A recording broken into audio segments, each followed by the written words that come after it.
Well, I think the two components, one is where are we at as far as the person requests, where are we at with their operating budget, and particularly with rates. These are all enterprise funds, or a lot of them are, and we're trying to see what you're doing with the rates with the enterprise funds. You know, and the electrics having a 0 rate increase was really important. You know, I think we need a little bit of more affordability, which is one of their 3 pillars, so yeah, it was good.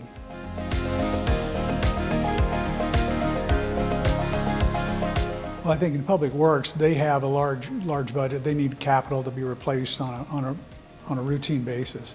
You know, they can't have big shifts in funding, so we have to provide a level, you know, funding source for them to be able to do that. And of course, the gas tax is also a big part of the Public Works.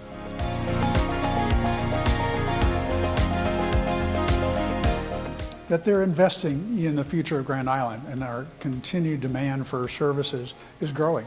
And it's one of those is we keep investing, and we have the things what's going to meet the needs of Grand Island in the future.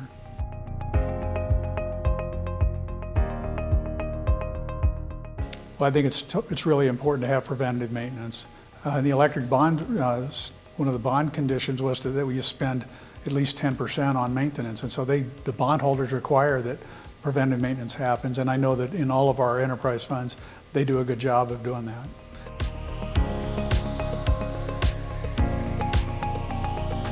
I think that's what we do, is we maintain a level of staffing, and then when we have the increases and decreases, we do it with contractors. When we have a big snow event, contractors are a big part of it. So level staffing, but then we go up and down with our contractor use.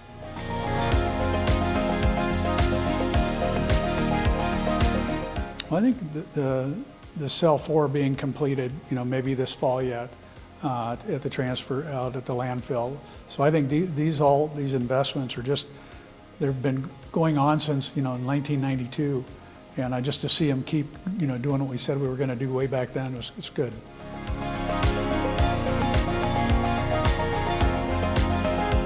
Yeah, I think what Ryan picked up on this year was that our cash balance has been decreasing the last couple of years.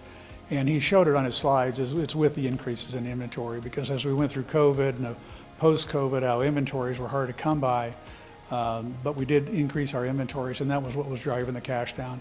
We didn't see that in the prior years, you know, so he's got a good eye on it, and he knows what's happening, so good for him.